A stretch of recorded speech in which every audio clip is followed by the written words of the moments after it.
The first letter Henrietta Holloway ever wrote to no one in particular began with the words, "I am so desperately lonely that I have started talking to the pine trees, and they are better listeners than any man I have ever met." And she folded it into a tight square, tucked it beneath a flat stone near the creek's edge, and told herself it did not matter that no one would ever read it. It was the autumn of 1874, and Henrietta had been living alone in the small, windswept town of Colton's Ridge, Colorado Territory, for just over 8 months. The town itself was barely a town at all, a general store, a blacksmith, a saloon that doubled as the only lodging establishment for 30 miles in any direction, a church with a roof that leaked when the rain came sideways, and a scattering of homesteads spread across the valley floor like seeds dropped carelessly from a giant's hand. The mountains rose on every side, enormous and indifferent, their peaks already dusted white with the first snows of September, and the sky between them was the deepest, most aching shade of blue Henrietta had ever seen in her 24 years of living. She had come to Colorado Territory because there was nowhere else left to go. Her mother had died of fever back in Missouri when Henrietta was 19, and her father had followed 2 years later, taken by the same stubborn grief that had hollowed him out from the inside. She had no siblings, no aunts or uncles she cared to impose upon, and the man she had briefly been engaged to had married someone else the moment her father's money ran dry. She had taken what little remained, packed a single trunk, boarded a stagecoach heading west, and gotten off at Colton's Ridge because the wheel had broken there, and by the time it was fixed, she had already walked the length of the main street twice and decided that the mountains looked like something worth staying near. She had purchased a small homestead on the edge of town with her remaining funds, a snug cabin with 2 rooms, a good stone fireplace, a well that did not run dry even in July, and a vegetable garden that the previous owner had established and abandoned. She had revived the garden, learned to preserve what she grew, hired herself out as a seamstress to the ranching families in the valley, and made herself as useful as a solitary woman could make herself in a place where everyone else seemed to come in pairs and families and tight-knit groups forged over decades of shared hardship. The loneliness was the worst part. Not the physical hardship. Henrietta had always been stronger than she looked, with capable hands and a back that did not mind long hours of labor. It was the silence of the evenings that undid her, the way the cabin held its breath after the sun went down and there was no one to say, "How was your day?" and no one to answer back. She had tried going to the church socials, tried sitting at the counter of the general store long enough to fall into conversation with whoever wandered in, tried smiling at her neighbors when she passed them on the road. But Colton's Ridge was the kind of place where people were too busy surviving to be curious about a quiet young woman from Missouri who kept mostly to herself, and the connections she had hoped to forge stayed thin and fraying at the edges. So she wrote letters. It had started as a private joke with herself. She had always kept a journal, and one evening in late January, half frozen and talking herself out of crying, she had addressed an entry directly to the wind outside her window. "Dear wind," she had written, "you have been absolutely ruthless today, and I would appreciate it if you showed some mercy tomorrow." It had made her laugh, which was the first time she had laughed in weeks, and from that night forward she had written letters. Letters to the mountains, letters to the creek that ran behind her property, letters to the red-tailed hawk that perched on her fence post every morning and regarded her with supreme disinterest, letters to the ghost of whoever had lived in her cabin before her. Letters to a man she had not yet met, a man she addressed only as dear friend, describing her days to him in careful detail, what she had sown that afternoon, what she had cooked for supper, what the light had done to the aspens at dusk, what she was afraid of, what she hoped for, what she dreamed about when she slept. She never mailed them. There was no address to write. She simply wrote them out on whatever paper she had available, sometimes proper stationery, sometimes the backs of flour sacks, sometimes long strips of brown paper she had saved from packages at the general store, folded them small, and tucked them away in places that felt right, beneath the flat stone by the creek, in the hollow of the old cottonwood at the end of her lane, wedged into the gap between two fence posts where the wood had swelled and split. She told herself it was harmless. She told herself it was better than silence. She did not tell herself that she was slowly, quietly, building a correspondence with the empty world and hoping, in some small and unexamined part of herself, that the world might one day answer. Samuel Lockhart had been living in the mountains above Colton's Ridge for 3 years when he found the first letter. He had not chosen the mountains so much as the mountains had claimed him. He had come west from Kentucky in 1870, 26 years old, broad-shouldered and restless, with a mule named Ezra and a rifle that had belonged to his grandfather and skills enough to survive in country that would kill an unprepared man without a second thought. He had trapped and traded and hunted, had spent a winter with a group of Ute traders who had taught him more about the land than he could have learned in a decade on his own, had built himself a solid cabin at roughly 6,000 feet elevation in a south-facing hollow that caught enough sun to keep the worst of the cold at bay. He came down to Colton's Ridge 3 or 4 times a year to trade his furs and purchase the things he could not make or grow himself: ammunition, salt, a few tools when he needed them, a book or two if the general store happened to have anything worth reading. He was a large man, Samuel Lockhart, well over 6 feet tall, with the kind of muscle that came not from vanity, but from years of chopping wood and hauling game and building things from raw timber with his hands alone. His hair was dark brown, and he wore it longer than the men in town, which sometimes earned him sideways looks from strangers. But Samuel had never been especially interested in the opinions of strangers. His jaw was square and his eyes were the pale gray of creek water in November, and when he fixed those eyes on something he had the settled, patient look of a man who had spent years learning to watch and wait before he acted. He was not a talkative man by nature, but he had a deep, even voice, and when he did speak, people tended to listen. He had been checking his trap line on a cool October morning in 1874, when he had crossed the creek downstream from Colton's Ridge and noticed the flat stone. He might not have given it a second glance. It was just a stone, except that the corner of something white was visible beneath its edge, and Samuel Lockhart's instincts, honed by years of paying attention to things that were out of place, made him crouch down and lift the stone and pull the folded paper free. He sat on the bank of the creek and opened it carefully, aware that he was reading something private but unable to stop himself once he had begun. The handwriting was precise and slightly slanted, the letters formed with the kind of care that suggested their author had been taught to take pride in her penmanship. The paper smelled faintly of lavender, which struck him as remarkable given that it had been sitting under a stone beside a creek. "Dear friend," the letter read, "I have been here almost 8 months now, and I am beginning to wonder if the mountains will ever feel like home, or if they will always feel like something I am standing in front of rather than something I am standing inside. Today I made a very good pot of rabbit stew and had no one to share it with, which is the particular kind of loneliness that is hardest to describe to someone who has never experienced it.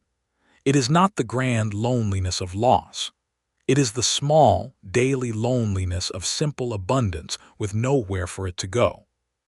I think if I could share a meal with one person, just one person who was genuinely glad to be there, I might be all right. I am not entirely sure I am all right now, but I am still here, which I think counts for something. Yours, H. Samuel read it twice. Then he folded it back along its original creases, placed it in his shirt pocket, and continued along his trap line, though his mind was not on traps for the rest of the morning. He thought about the letter for 3 days. He told himself that he ought to return it to its stone, or simply leave it where it was. He told himself it was none of his business. He had never been a man who pried into other people's lives, and he had no reason to start now over a single folded page. But the letter had gotten under his skin the way certain things did, a melody he could not unhear, a color he kept looking for in the landscape. The loneliness in it was so honest that reading it had felt uncomfortably like looking into a mirror. On the fourth day, he found paper and a stub of pencil and wrote back. It was not an easy thing to do. Samuel was not a man who found words naturally when it came to himself. He could describe terrain and weather and the behavior of animals with great precision, but describing his interior life was like trying to catch smoke with his hands. He wrote 3 drafts before he had something he was willing to leave. In the end, it was not long. "Dear H," it read, "I found your letter under the stone by the creek. I know I ought to apologize for reading it, and I do apologize, but I am glad I read it all the same. I live up in the mountains above this valley, and I come down only occasionally, which makes me about as lonesome as a person can be without quite admitting it to themselves. I wanted you to know that the stew you described sounded very good. I have not had a proper meal made by somebody else's hands in longer than I can remember, and I think you are right that it counts for something, just being still here. Yours, S." He climbed down the mountain on a cold morning in mid-October, crossed the creek, replaced the flat stone, and slid his folded letter under it alongside hers. Then he climbed back up the mountain and told himself that was probably the end of it. He was wrong. Henrietta found the letter on a Tuesday, when she went to the creek to fetch water, and noticed that the stone looked different, slightly askew, as though it had been lifted and replaced by hands less familiar with its particular angle than her own. She set down her bucket and lifted the stone and stared for a long moment at the 2 squares of folded paper lying there together. Her heart had done something complicated and immediate, the kind of feeling that lives behind the sternum and cannot quite be explained. She read the letter standing right there at the creek's edge, her skirts getting damp from the wet grass, her water bucket forgotten beside her. She read it 3 times. Then she looked up at the mountains and felt, for the first time in 8 months, the startling and somewhat frightening sensation of being seen. She wrote back that same evening. "Dear S," she wrote, sitting at her small table with the oil lamp burning warm and low. "I confess that when I found your letter I stood in the creek grass for a very long time without moving, which must have looked peculiar to the hawk on my fence post. I am not sorry you read the letter. I suppose if I had truly meant for no one to find it, I would have burned it. I am Henrietta Holloway, and I am a seamstress who lives on the eastern edge of Colton's Ridge in a cabin with 2 rooms and a garden that has done better than I deserved this year, given how little I knew about gardening when I started it. I would like very much to know who you are, if you are willing to say. I have been talking to the mountains for months now. I did not know they might talk back. Yours, H." She tucked the letter under the stone the next morning before sunrise, feeling both ridiculous and more alive than she had in months, and then she went home and tried to think about her sewing and mostly failed. The correspondence that followed unfolded through October and into November with a slow, careful warmth, like a fire that has been built properly and knows it does not need to hurry. Samuel told her his name in his second letter. He told her a little about how he came to be in the mountains, not the full story at first, but pieces of it. He told her that he had always been better with his hands than with words, that he had once tried to keep a shop in Lexington, and lasted 4 months before the walls started feeling like they were closing in, that he had read everything he could get his hands on since he was a boy because books were the one thing that had never made him feel confined. He told her the names of the peaks she could see from her cabin. He named them one by one with the casual familiarity of a man who had spent years memorizing their moods. He told her that he had watched the same red-tailed hawk she described and suspected it was a female, based on her size. Henrietta told him things she had not told anyone. She told him about her parents, about the engagement that had ended badly, about the precise and humiliating calculation she had performed before leaving Missouri, how many months her remaining money would last, what she could trade on for survival, what she was willing to risk. She told him that she had been afraid on the stagecoach and had spent 3 days pretending to be braver than she was. She told him that she sometimes talked out loud in her cabin just to hear a human voice, even if it was only her own. She told him that the mountains, which she had first found intimidating, had begun to feel protective rather than looming, which she thought might be what home felt like starting to happen. The letters under the stone accumulated and were exchanged, and Samuel found himself making the trip down the mountain more frequently than was strictly necessary for his trap line. He had never been the kind of man who examined his own feelings too carefully, but he could not quite pretend to himself that he was taking the lower route out of pure practical convenience. He thought about Henrietta Holloway constantly. He thought about the clarity of her mind, the way she described things with such precise and warm attention, the honesty she offered so freely despite the fact that she did not know him at all, or rather, knew him only as a voice on paper, which was somehow more intimate than faces could manage. The first snow came to Colton's Ridge in late November, a proper snow that turned the valley white overnight and piled 2 feet against Henrietta's cabin door by morning. She shoveled out, tended to her small stock of provisions, and wrote a letter that was half practical and half delighted, because the snow had come down so thick and fast that the world had gone absolutely silent in a way she found unexpectedly beautiful rather than desolating. Samuel read that letter in a driving wind at the edge of the creek, stuffed it in his coat, and made a decision that had been building in him for weeks. He wrote the next letter sitting at his own table, with the snow pressing against his cabin windows, and Ezra the mule making occasional commentary from the lean-to attached to the cabin's south wall. He wrote it with more deliberate care than anything he had written since letters home to his grandmother as a boy. "Dear Henrietta," he wrote, using her full name for the first time, "the snow has gotten serious, and I have been thinking that a woman alone on a homestead through a Colorado winter ought not to be completely without resources. I am not suggesting anything improper. I am suggesting that if your roof leaks, or your well freezes, or your wood supply runs short, you ought to know that there is a man who would come down the mountain to help, and who would not think less of you for asking. I would also like, if you are willing, to bring a letter the way it was meant to be delivered, which is to say, in person. I will understand if you would rather we stay as letters.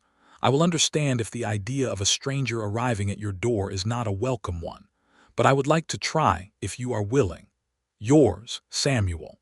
Henrietta read that letter at the kitchen table with her hands wrapped around a tin mug of coffee that had gone cold without her noticing. She was quiet for a long time. She thought about the careful, decent, unassuming quality of every letter he had written. She thought about the man she had built in her mind from those letters. Not a fantasy, she had been deliberate about that. Not a romantic daydream, but a genuine attempt to understand who he actually was from what he actually said. What she had assembled was a picture of a man who was honest about his own limitations, who paid close attention to the world around him, who took loneliness seriously rather than pretending it did not exist, who had genuine kindness in him that he delivered without fanfare because he did not know how to be any other way. She wrote back that afternoon, "Dear Samuel, I would like to try too. Come on Saturday if the weather allows. I will make stew." He came on Saturday. The morning of his arrival, Henrietta was up before dawn, which was unusual only in that she usually gave herself a few minutes of drowsy quiet before the day's work began, and on this particular morning there was no drowsiness in her at all. She built up the fire, started the stew with a venison shank she had been given in trade for mending by the Gallagher family down the road, set her cabin in order with the particular thoroughness of a woman who wanted the room to represent her well without looking like she had tried too hard, and then stood at the window watching the snow-covered lane and feeling as though her own heartbeat had become audible in a way it ordinarily was not. She saw him coming through the gap in the pines at the end of the lane at around 9 in the morning, and her first thought, entirely involuntary, was that no letter had quite prepared her for the physical reality of Samuel Lockhart. He was enormous. That was the only word that came to her. Not in an alarming way, but in the way that certain things in the landscape were enormous. The way the boulders in the creek bed were enormous, with a settled and weight-bearing solidity that suggested they had been exactly where they were for a very long time and intended to remain. He had a rifle slung across his back, and he was carrying something, a bundle of some kind, wrapped in cloth in one hand. And he moved through the snow with an ease that spoke of a man who had spent years learning to read the terrain beneath his feet. His dark hair was longer than any man she had seen in town, curling slightly at the collar of his heavy coat. He was not hurrying, but he was not dawdling either. He moved like a man who knew where he was going. She opened the door before he could knock, which made him stop on the path and look at her for a moment in silence. He had pale gray eyes, she noticed, and they had the quality of being genuinely attentive, not searching for something particular, just open and present, taking in everything. "You must be Henrietta," he said, and his voice was exactly as she had imagined it, though she had not known she was imagining anything low and even, like stones settled in a creek. "I must be," she said. "You must be Samuel." "I must be," he agreed. And then, because they had shared months of intimate written conversation and the in-person version of each other was still a stranger, they both stood in the cold air for a moment that was not quite awkward but was certainly honest, and then Henrietta stepped back from the door and said, "Come in out of the cold. The stew is on." He ducked slightly through the doorway. The cabin had been built for a shorter man, and stood in her kitchen looking around at everything with that same unhurried attention. He set the bundle he had been carrying on her table without comment, and when she looked at it with a raised eyebrow he said simply, "I brought some cured elk. I figured you could use it for provisions." "Thank you," she said. She meant it in a way that went beyond the meat, and she suspected from the small shift in his expression that he understood that. They were careful with each other that first afternoon, not uncomfortable careful, which was different.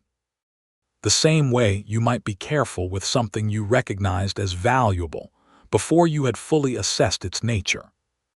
They ate the stew sitting across the small table from each other, and they talked in the same tone they had used in their letters, which Henrietta found immediately reassuring. He was not a different person in person.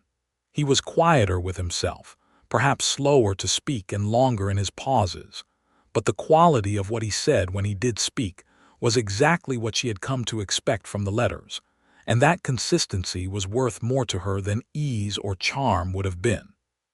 He told her about his cabin on the mountain. She told him about her first attempt at canning vegetables, which had gone badly enough to be genuinely funny in retrospect. He asked about the garden, and she showed him what she had left of this year's harvest stored in the root cellar beneath the cabin's back floor, and he examined her stores with a practical eye and said quietly, "You should have enough to get through to March without going short, but you want to keep the turnips further from the door. Cold gets in there and softens them." It was such an ordinary piece of advice that she almost missed the remarkable thing about it, that he had said it with the natural ease of a man who assumed his continued interest in her provisions was appropriate, which it was only if he planned to continue being present, which she realized she very much hoped he did. He stayed until the afternoon light began to go orange and long across the snow, at which point he stood and said he needed to make the mountain before dark. He stood at the door for a moment with his coat on and his hat in his hands, and he looked at her with those gray eyes and said, with a directness that was clearly characteristic of him, "I would like to come back." "I would like that too," Henrietta said. He nodded once, as though they had established something important and were both content with it, and then he said, "I'll leave a letter under the stone when I plan to come, so you have time to prepare." She almost laughed. "Samuel, the letters were for when we didn't know each other." He considered this. "Maybe so," he said, "but I liked the letters." "So did I," she said. "Leave me one anyway." He smiled then, which was its own kind of event. It was not a small or casual smile, but a complete one, the kind that reached all the way into his eyes and changed the whole geography of his face. And Henrietta felt something settle in her chest like a door fitting properly into its frame for the first time. He came back the following Saturday, and the Saturday after that. By the third visit, the careful quality of their conversation had relaxed into something more like ease. And by the fourth, Henrietta had stopped thinking about whether she ought to think of him as a stranger, because the answer was clearly no. There was a particular quality to knowing someone through their letters that was different from any other kind of knowing, more interior, perhaps more skeletal, stripped of the social performance that face-to-face acquaintance required, so that what you had when you finally did meet was something already built at the level of bones rather than surface. She knew Samuel Lockhart's mind before she knew his face, and knowing his face now only confirmed what his mind had already suggested. He was good. That was the simplest way to put it, though it was not a simple thing at all. He was good the way solid things are good, not flashy about it, not performing it, just quietly and structurally and weight-bearingly good. He helped her without making her feel incapable. He disagreed with her when he did disagree, which she had noticed men often failed to do with women, with a calm directness that respected her enough to take the disagreement seriously rather than smoothing it over. He listened, genuinely listened, not in the waiting to speak way of people who are primarily interested in their own voices, but in the way of someone who is actually interested in what you are saying. And he looked at her, sometimes, in a way that she could not quite translate into words but which she felt in the region of her collarbone, a warmth that had nothing to do with the fire. She thought about him constantly between Saturdays. The winter deepened through December into the hard cold of January, when the temperature dropped far enough at night to make the inside walls of her cabin glitter with ice crystals in the morning. Samuel came without fail each Saturday. He brought wood the time she was running low, and she had not mentioned it, which meant he had simply paid attention during his last visit and thought ahead. He brought her a book the week after she mentioned having read everything she owned twice over, a worn copy of a novel she had not read, found at the general store, with a note tucked inside that said only, "Page 147. I think you will have something to say about this." She had gone straight to page 147 and read the passage he had marked, and then spent 20 minutes composing her response in her head before she even put a word on paper. She wrote him letters between visits now, not tucked under the stone but given directly, hand to hand, when he arrived on Saturday mornings. He did the same, arrived with a letter already folded in his coat pocket, pressed it into her hand before he took his coat off. They had agreed without quite discussing it that the letters were not a substitute for conversation, but a supplement to it, a space for the things that were easier to say in writing, the things that needed more consideration than real-time speech allowed. It was in a February letter that he first said anything that went beyond the careful, warm but measured tone they had both maintained. He wrote, "I have spent most of my life being content with my own company, and I want you to know that I mean that honestly, not as a pretension.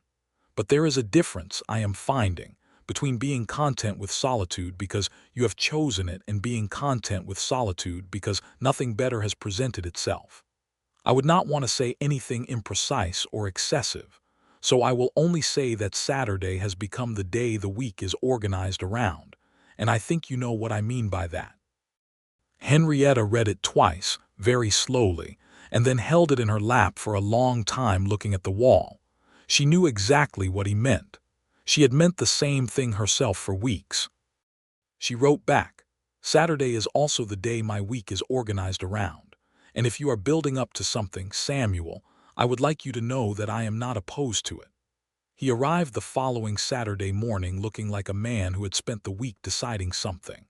He came through the door and accepted the coffee she handed him, and they sat at the table, and after a relatively short time he set his mug down and looked at her directly and said, "I want to court you properly, Henrietta."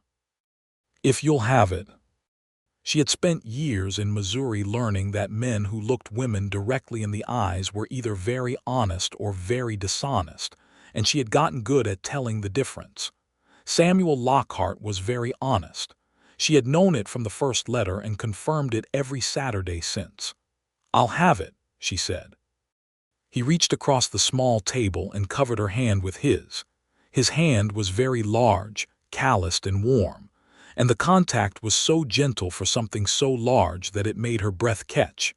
And she turned her hand over and held his back, and they sat like that for a moment in the winter morning light coming through the small window, the fire breathing quietly behind them. Spring came to Colorado Territory slowly, and then all at once.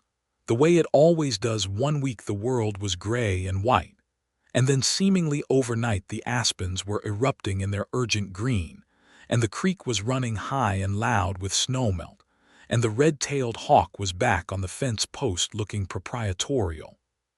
Henrietta's garden, which had wintered over better than expected, was producing tender early growth, and she spent mornings on her knees in the dark soil with a lightness in her chest that she recognized as happiness, genuine, settled happiness, not the brittle optimism she had been surviving on the year before. Samuel still came on Saturdays, but he also came on Wednesdays now, which had been a natural development rather than a decided one. He had come one Wednesday to check on a section of her fence that he had noticed needed reposting on his previous Saturday visit, and he had stayed for dinner, and the Wednesday visits had continued from there. He had begun to make improvements to her homestead with a quiet consistency that she found both touching and practical. The leaking roof section was patched before the spring rains came. The fence was solid. The root cellar door was rehung on proper hinges that would not freeze shut the following winter. She had told him to stop doing so much, and he had looked at her with genuine puzzlement and said, "I'm not doing it because I think you can't. I'm doing it because I want to." She had understood the difference and let him. One Wednesday in April after supper they sat together on the cabin's small porch watching the mountains go pink and then purple in the dusk, and Samuel said, in the careful but direct way that was entirely characteristic of him, "I have been thinking about my cabin on the mountain." "What about it?" she asked. "It is a good cabin," he said. "Solid, south-facing. I built it well." He paused. "But it is a long way up the mountain." She waited, because she had learned that Samuel said things in the order he had decided to say them, and rushing him only made the process longer. "I have been thinking that a man who spends Wednesday and Saturday in the valley every week might as well be living in the valley," he said. The pink was deepening in the mountains. A nighthawk called somewhere above the pines. Henrietta kept her eyes on the peaks and said, with deliberate neutrality, "That seems like a reasonable conclusion." "I'd want to do it right," he said. "Properly. I'm not talking about moving into your cabin as a boarder." He turned to look at her then, and his gray eyes were serious and very steady. "I'm talking about asking you to marry me, Henrietta, if that's something you'd consider." She turned to look at him. The light was going soft and golden now, the particular light of Colorado spring evenings that made everything look as though it had been painted by someone who loved what they were painting. "Is that a question?" she said. "Because if it is, you ought to ask it like one." He looked at her for a moment. Then he said, simply and directly, the way he did everything, "Will you marry me?" "Yes," she said, "I will."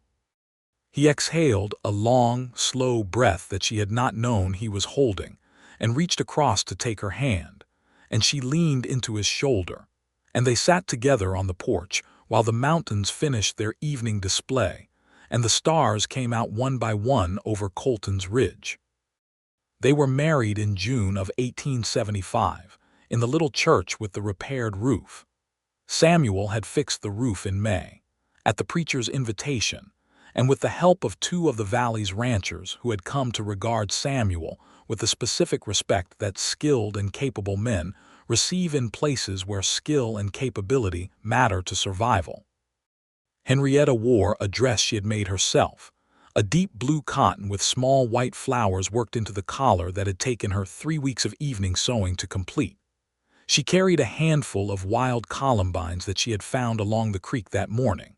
The ceremony was small, a dozen people from the valley who had become real neighbors over the past year. The Gallagher family with their 4 children, the blacksmith and his wife, the preacher and his wife, a few others. It was not the society wedding she might once have imagined as a girl in Missouri, and she was grateful for that. It was honest and warm, and the light through the church's east windows was extraordinary. And when Samuel took her hands at the altar and looked at her with those gray eyes full of something too large for a specific word, she felt that she had arrived somewhere she had been traveling toward without knowing it for the entirety of her adult life.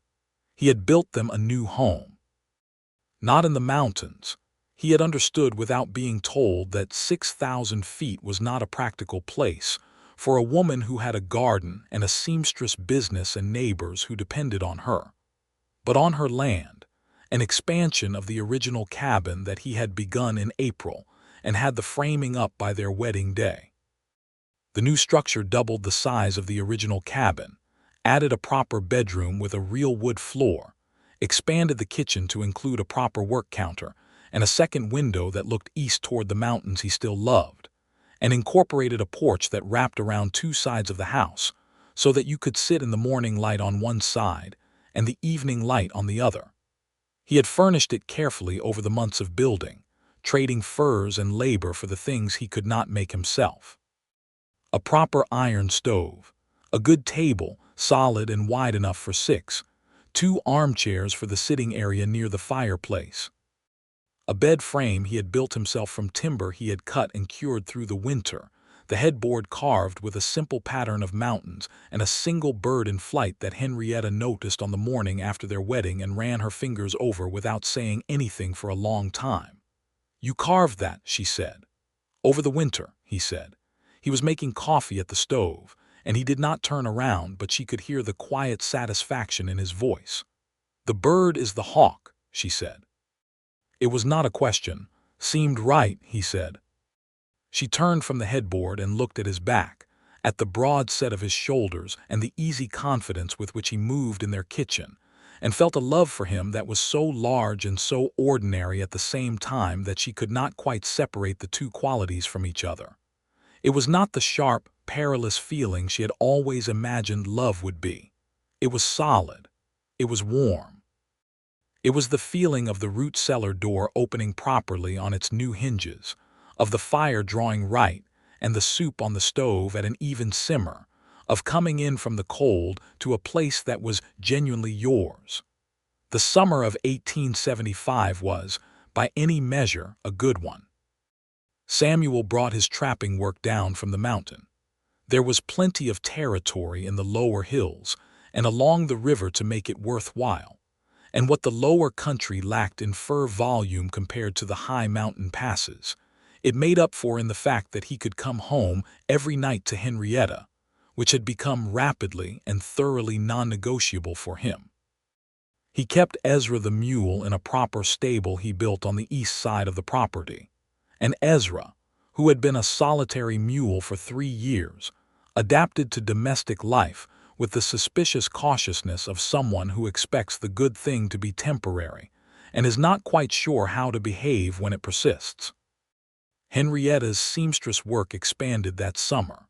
Word had traveled, it always does in small communities, that Henrietta Holloway was not merely competent but genuinely talented, and by August she had more commissions than she could comfortably complete, which was a problem she addressed by being honest with her clients about timelines and organized about her work and ruthless about prioritizing quality over quantity. She was happy in her work in a way she had not been before, not because the work had changed, but because she was no longer doing it in the silence of survival.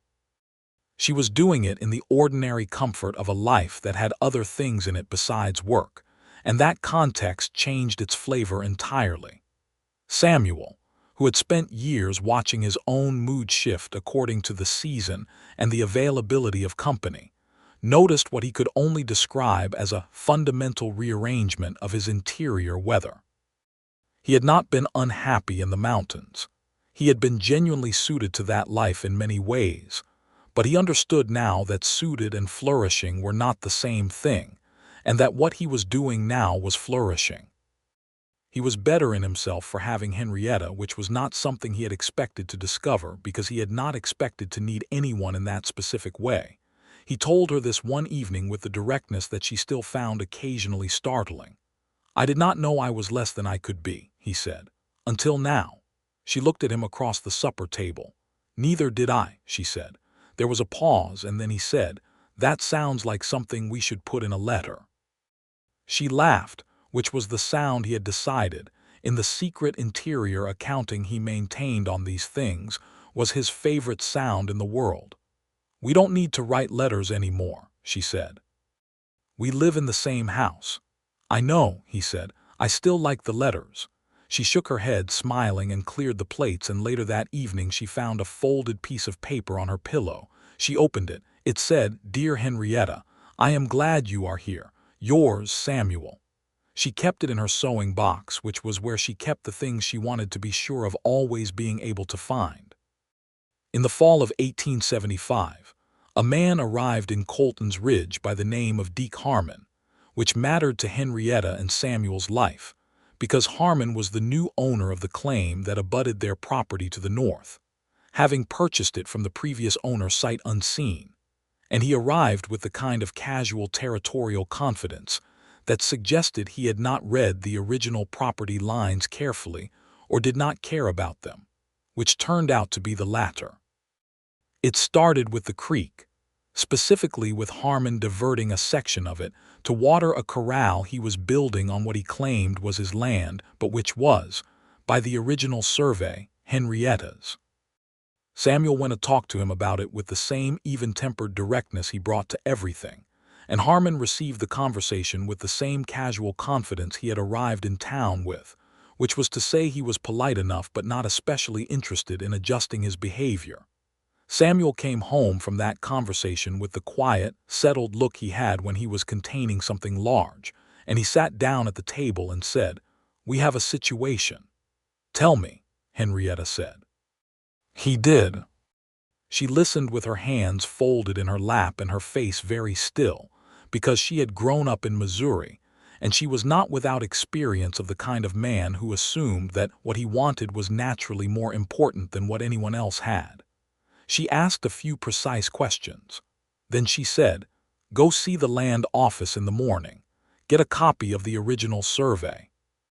And go see that lawyer who's set up in Durango. The Gallaghers used him for their deed issue last spring, and he was apparently very effective." Samuel looked at her. "That's what I was thinking," he said. "Good," she said. "Then we agree."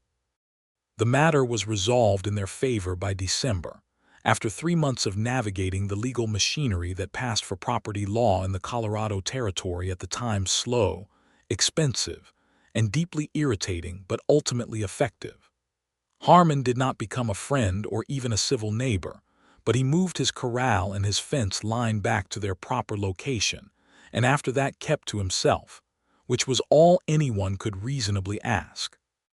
Samuel came home from the final meeting at the land office and set a copy of the confirmed survey on the kitchen table and said, "Done." Henrietta picked it up, examined it, set it down again. "Done," she agreed. She looked at him. "You didn't enjoy any of that, did you?" "Not a minute of it," he said. "But you didn't back down either," she said. "Of course not," he said, genuinely puzzled by the statement, as though backing down had never been a category of available options. She stood up from the table and kissed him, simply and squarely, on the mouth, and he put his arms around her with the same uncomplicated certainty that characterized everything else he did, and held her there in their kitchen while the stove ticked quietly, and outside the snow was falling again on Colton's Ridge. By December of 1875, Henrietta was pregnant with their first child, which they discovered by degrees, her own certainty arriving ahead of any formal confirmation, followed by Samuel's quiet, enormous, barely contained joy, which expressed itself primarily in small practical actions like ensuring that every floorboard in the house was smooth and without splinters, and that the water supply situation was absolutely secure, and that the path between the house and the stable was clear and well packed at all times throughout the winter. "You are nesting," Henrietta told him one January afternoon, watching him re-examine a floorboard for the third time. "I am maintaining the home," he said. "That floorboard was fine 3 days ago," she said. He stood up and looked at her with a perfectly straight face. "I wanted to be sure," he said. She shook her head and went back to her sewing. He sat down across from her and picked up the book he had been reading, and they sat together in the warm quiet of the January afternoon. And every now and then she looked up from her work, and he looked up from his book at the same moment, and they had the particular wordless conversation of two people who know each other deeply enough to speak in glances, and everything that conversation said was satisfactory. Their son was born in August of 1876 on a warm evening when the light was doing its best Colorado impression, all gold and rose over the mountains, and he arrived with considerable urgency and a very strong opinion about making his presence known, which he expressed immediately and at volume. Henrietta, who had been very calm throughout the labor in the way of a woman who had decided in advance that she was equal to it, looked at the baby in the local midwife's arms and then at Samuel, who was standing at the side of the bed with his jaw working and his eyes very bright, and said, "Well, he has your voice." Samuel laughed, a real laugh, the kind that shook his whole large frame, and then he sat on the edge of the bed and took Henrietta's hand and looked at his son, and the expression on his face was something Henrietta knew she would remember with complete clarity until her last day. They named him James Elias Lockhart, for no particular grandfather.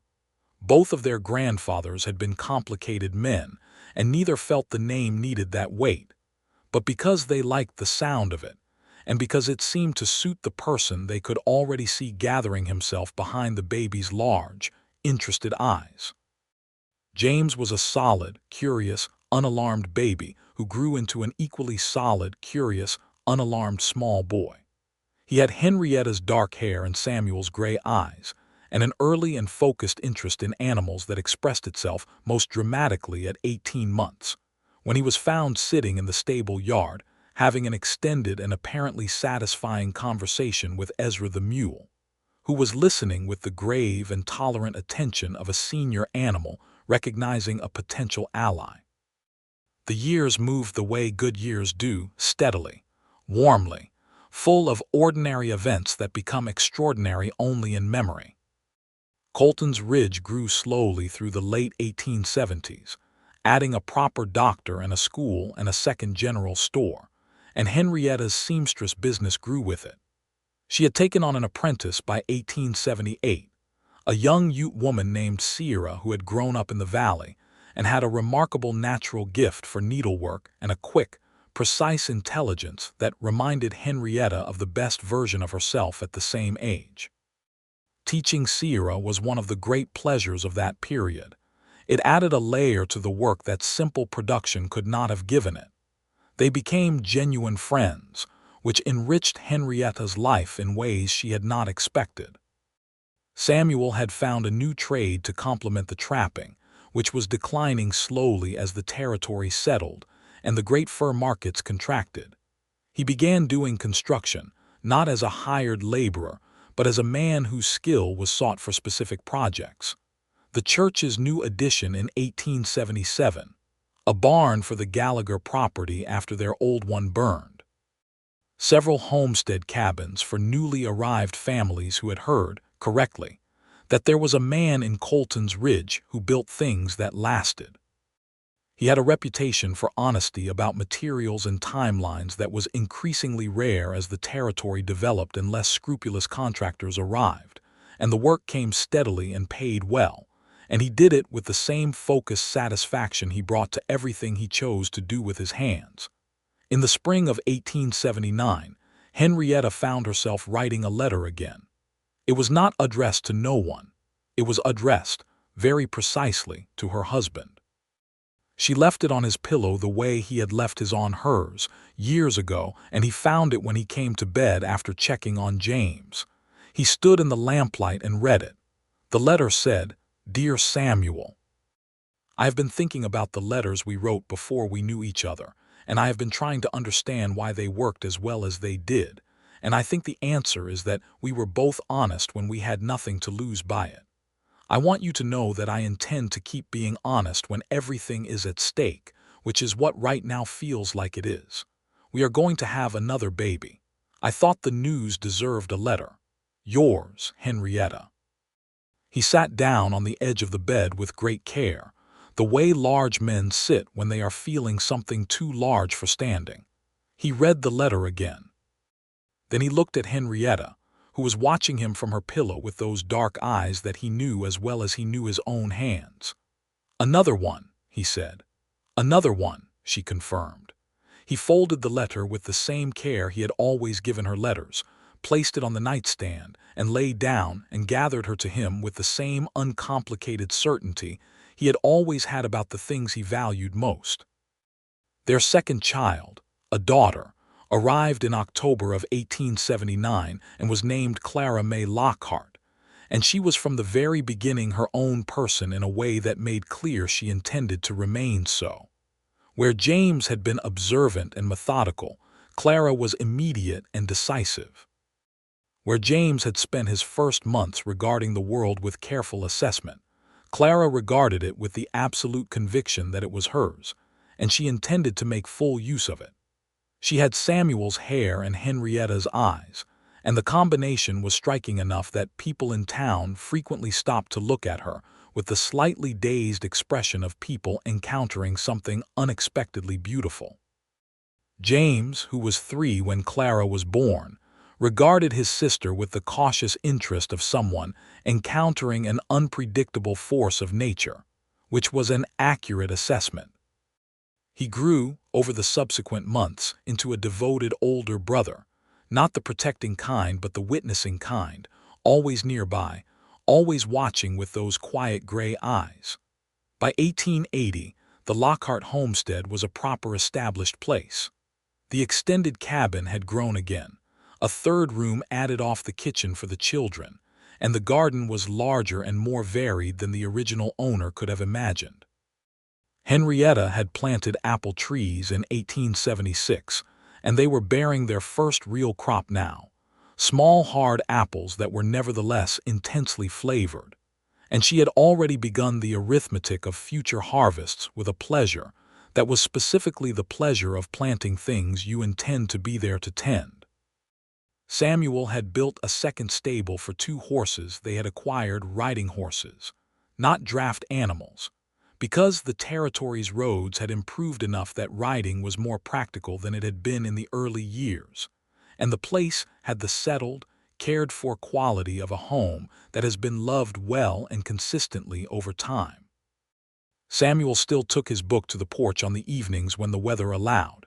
He still made coffee in the morning with the same unhurried competence he had made it with on the very first morning of their marriage. He still, occasionally, left a folded letter on Henrietta's pillow, not often, and never about anything urgent, but about things that seemed to him to be worth the particular ceremony of writing.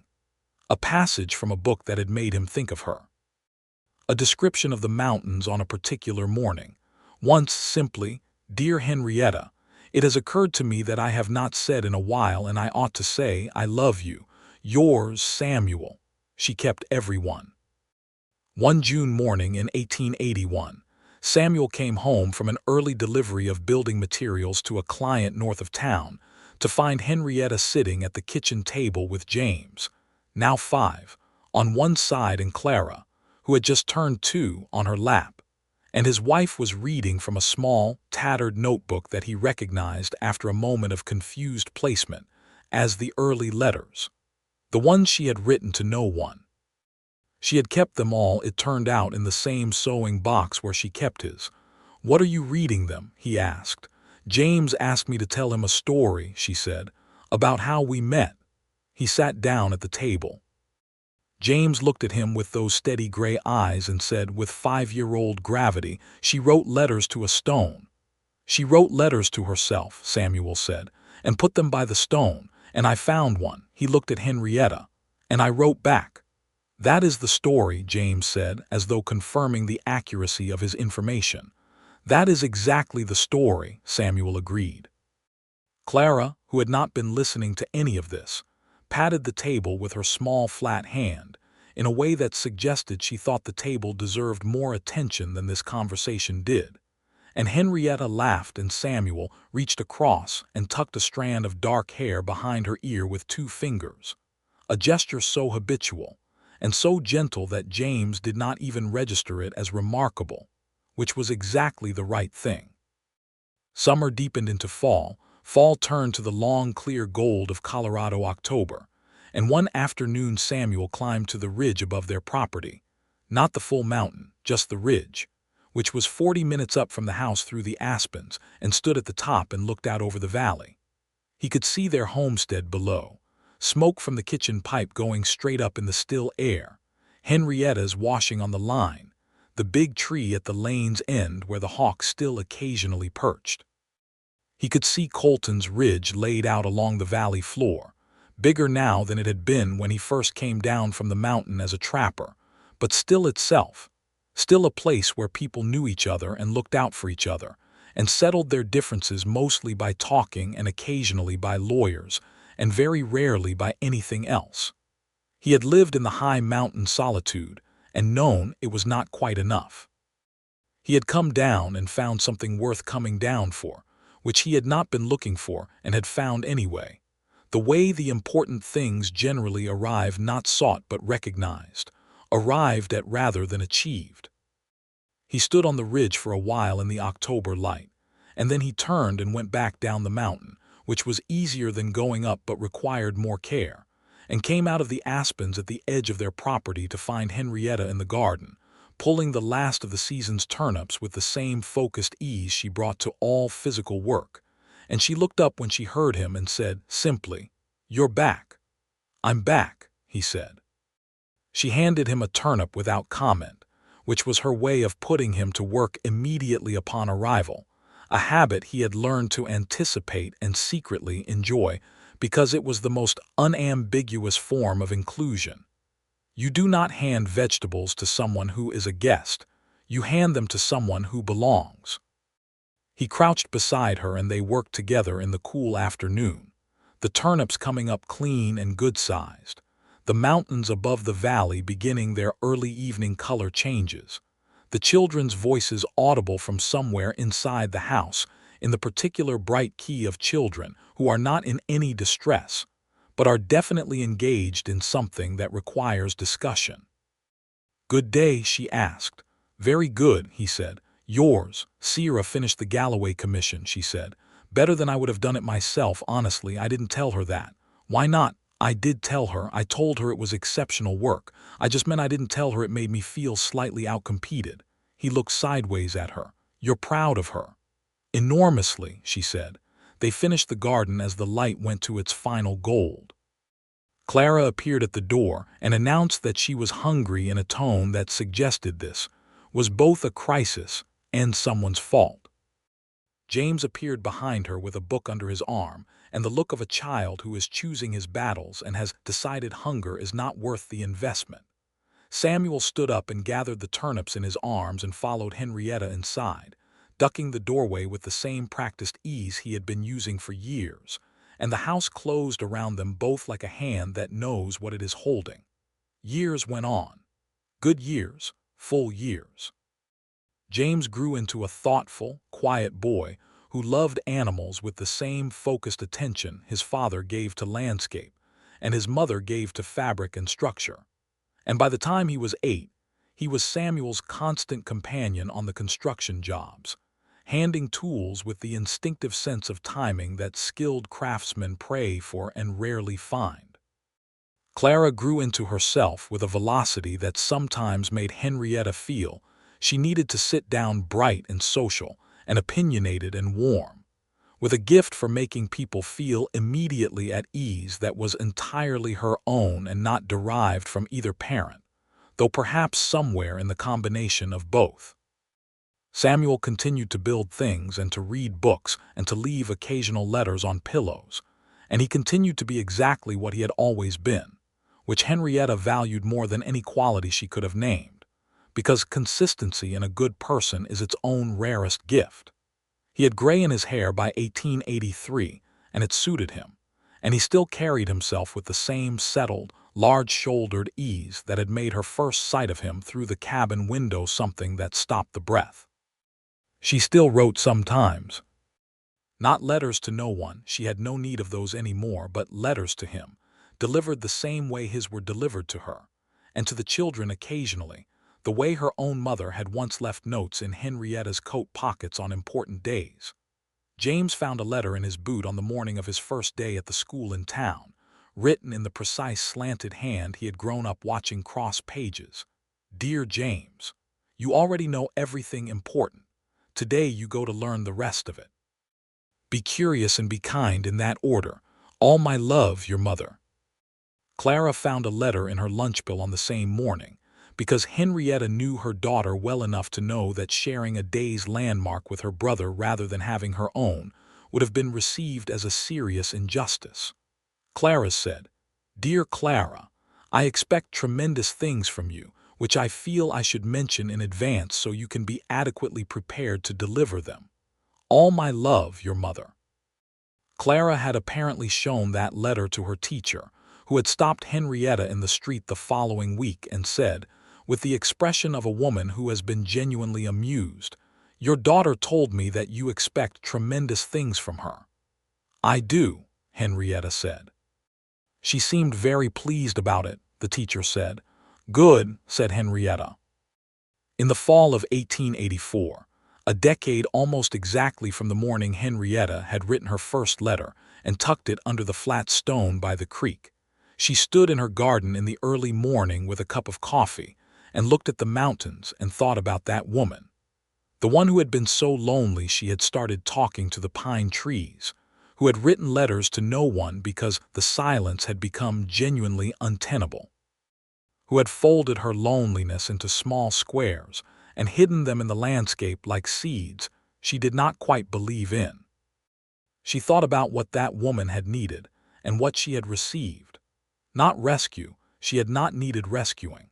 She had needed connection, the specific and irreplaceable connection of being known by someone who chose to know her, who kept coming back not out of obligation or proximity, but out of the very specific and chosen decision that she was worth returning to.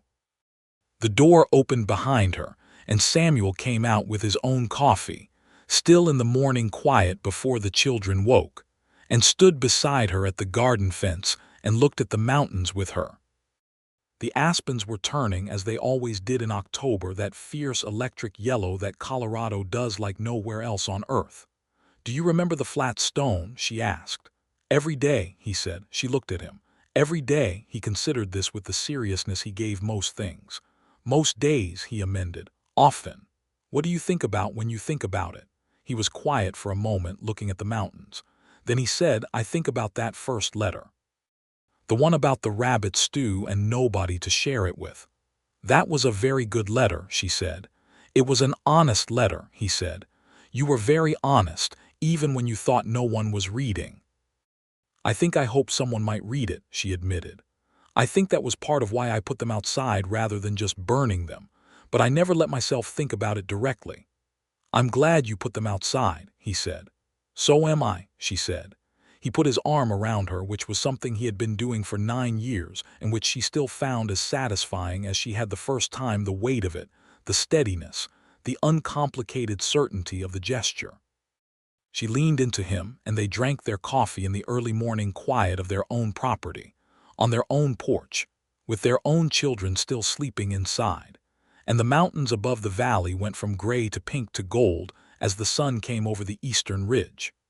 Clara appeared at the door shortly after, still in her nightgown, her dark hair in the ferocious disarray it always achieved overnight, with the look of someone who has decided that whatever is happening outside is more interesting than continuing to sleep. She surveyed her parents with 7-year-old assessment and said, "What are you looking at?" "The mountains," Samuel said. Clara looked at the mountains. "They look the same as yesterday," she announced. "They look the same every day," Henrietta said, "and different every day." Clara considered this with the focused engagement she brought to ideas she found interesting, which was most of them. "That's like James," she said finally. "He looks the same every day, but he's different." Samuel and Henrietta exchanged the glance of parents who are not going to laugh in front of the child. "That's a very insightful observation," Henrietta said. "I know," said Clara, and went back inside. James appeared a few minutes later, dressed already, with a book in his hand and the expression of someone who has already been awake for a while and thinking. He stood on the porch and looked at the mountains and then at his parents and said, "Can I go with you today, Papa?" "Depends where I'm going," Samuel said. "Wherever you're going," James said. "I want to go." Samuel looked at Henrietta. She smiled. He said, "Get your coat then." James disappeared inside. Henrietta shook her head, still smiling. "He'd follow you to the moon," she said. "He won't have to," Samuel said. "I'm not going anywhere." She looked at him. He said it without sentiment, but with the simple, settled weight of fact. The way he said everything true, not as a declaration, not as a promise designed to be remembered and recited, but as a plain statement of how things were. He was not going anywhere. He had found the place he was meant to be, in the only way it was possible to find a place, by arriving and staying and choosing it again every morning. She reached up and kissed him on the jaw, which was the easiest part of his face to reach without standing on something.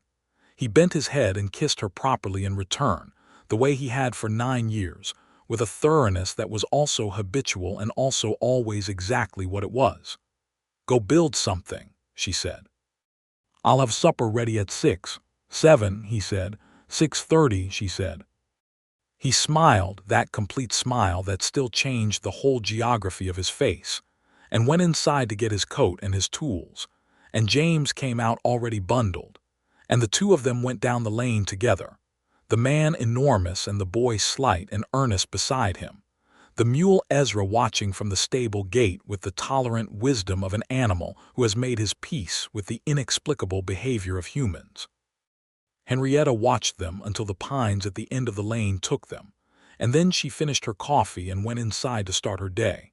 And the flat stone by the creek behind the property sat in its same place it had always sat, empty now, nothing folded beneath it, which was exactly right, because all the words that had ever needed to be said had been said and received and answered, and the silence it held now was not the silence of loneliness, but the silence of completion. The deep and satisfying quiet of a story that has been told all the way through and found, at every page, exactly what it needed. The seasons continued to turn over Colton's Ridge. The children grew. Garden produced. The house, which Samuel maintained with the same focused attention he gave everything, stayed solid and warm and properly chinked against the mountain winters. Sierra opened her own seamstress shop in town with Henrietta's blessing and a length of particularly good fabric as a starting gift, and became one of the valley's most sought-after craftswomen, which pleased Henrietta with the specific and generous pleasure of someone watching something they helped build become its own independent thing. Samuel's reputation as a builder spread far enough that in 1885 he was asked to consult on the construction of a proper schoolhouse in the next town over, which he accepted and completed on time, and under the estimate he had given, which caused enough comment that the following year he had 3 more requests from towns along the valley corridor. He took the work that interested him and declined the rest, which was the privilege of a man who had built something sufficient and did not need to build endlessly beyond it. James, at 9, was already learning to read a building site with his father's eye, understanding load-bearing and line, and the way water moves through a landscape when it has not been properly accounted for. He would be a builder too, they both knew it, in the same way some things are simply obvious about a person from early on. Clara would be something else entirely. something none of them could yet name with precision, but something that would require an audience and a stage of some kind, because she had never in her life met a situation she didn't think could be improved by her participation.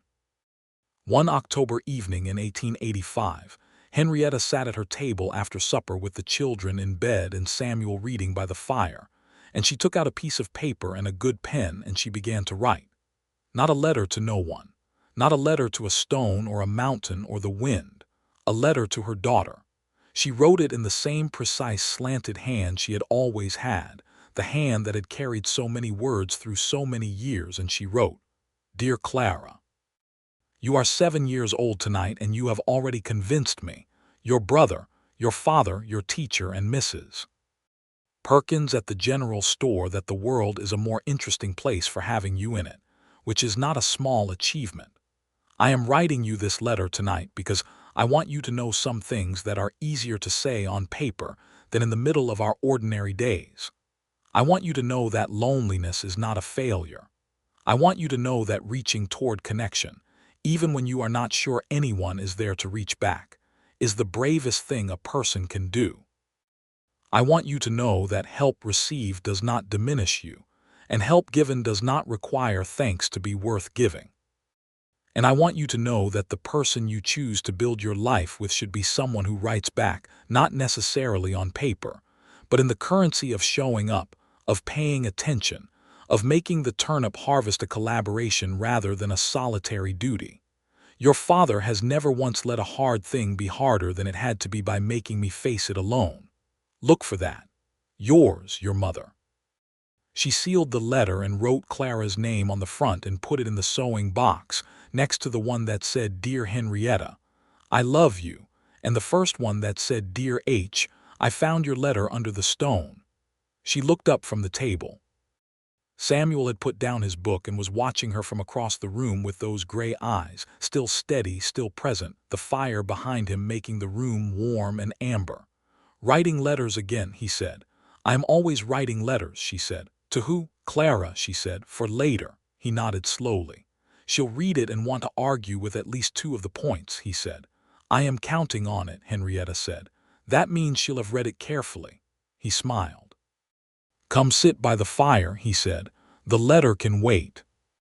She capped the pen and came to sit beside him, and he put his arm around her in the same way he always had, settled and certain and warm, and they sat together in the firelight of their house in Colton's Ridge with the mountains above them, and the years behind them and everything they had built around them on all sides, solid and real, and exactly what they had made it.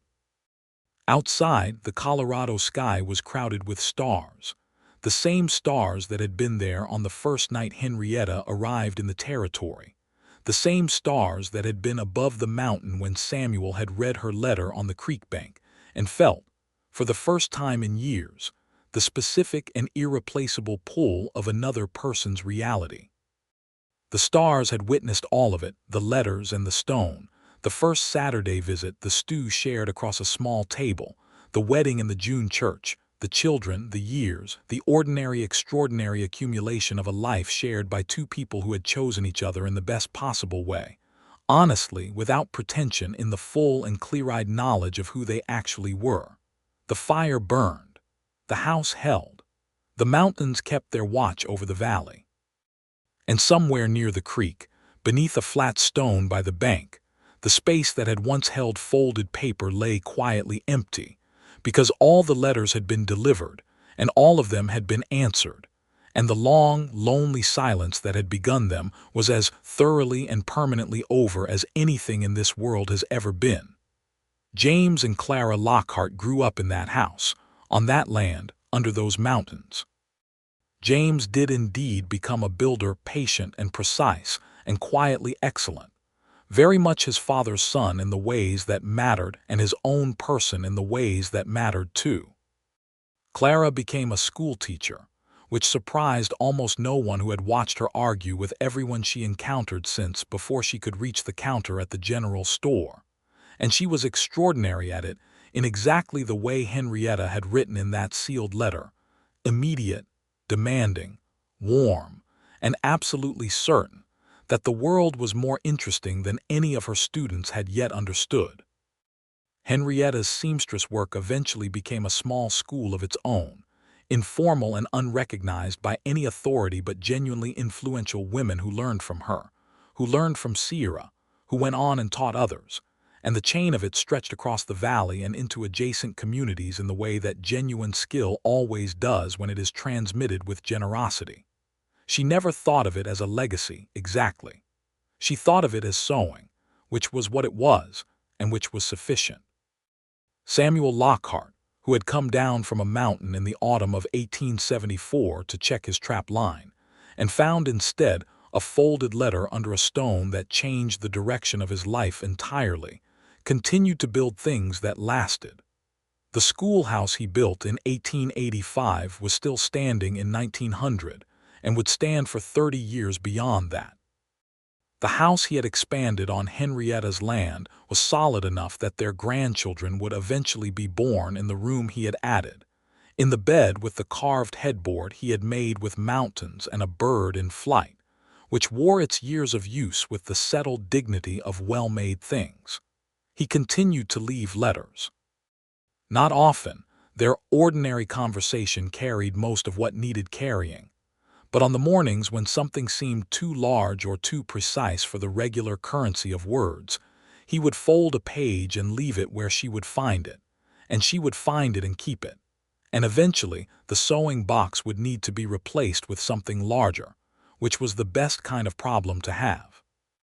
On the evening of their 20th wedding anniversary, June of 1895, they sat on the wide porch that wrapped around the house, the one Samuel had built the summer after the wedding, and watched the same mountains go through their evening changes that they had watched together for 20 years. James was in town. Clara was visiting with her own family. She had married a schoolteacher from the next valley over, a man with warm brown eyes and a good laugh who had the specific quality of someone who knew he was lucky and intended to remain worthy of it, which was all Henrietta had ever asked for in any person her daughter chose. 3 grandchildren between them, with the oldest already of an age to ask complicated questions, and the youngest just beginning to pull himself upright against furniture with the triumphant concentration of someone who has discovered standing and cannot believe he has been lying down for so long. 20 years, Samuel said. 20 years, she agreed. He was quiet for a moment, looking at the mountains. Then he said, in the voice she had first heard on the creek path on a winter Saturday 20 years ago, low and even, the voice of a man who had learned what he had to say, "I would do it again, all of it, starting with the letter under the stone." She looked at him. His hair was mostly silver now, still a little long at the collar in the way she had always loved, and his face had the lines of a life lived mostly outside in a landscape that did not accommodate anything soft, and his gray eyes were exactly what they had always been: present, steady, honestly attentive. The large, capable hands that had built this house and everything in it rested on the arm of his chair, quiet and still. She reached across and covered one of those hands with both of hers, the way he had covered hers on their first Saturday together, and she said, "So would I, every letter of it." He turned his hand over and held hers, and they sat together in the evening light, while the mountains did what the mountains had always done, stood enormous and indifferent to everything except the light, which they received with magnificent generosity, turning it gold and rose, and finally the deep and particular purple of Colorado dusk. The stars came out one by one. The house behind them was warm and full of the evidence of 20 years of chosen life. The children's drawings they had kept, the books stacked in the corners, the good iron stove with its familiar smell, the sewing box overflowing with folded letters, the carved headboard visible through the bedroom window from the porch where they sat. All of it made by hand, or chosen by hand, or written by hand, by 2 people who had found each other through the improbable and wonderful accident of a letter left under a stone by a creek, in a valley in Colorado, in the autumn of 1874. Henrietta Holloway, who had been so lonely she had written letters to no one, had found her no one, and her no one had written back. And from those folded pages had come everything. The Saturdays, the stew, the wedding, the children, the years, the house, the porch, the evening, the hand in hers. All of it. Every word of it. Worth writing. Worth finding. Worth answering. Worth every year of the life they had built, side by side, in the long and luminous shadow of those mountains that had first brought them together, and that kept their watch still, enormous and faithful above the valley floor, as the last light left the sky over Colton's Ridge and the night settled in, whole and certain and complete.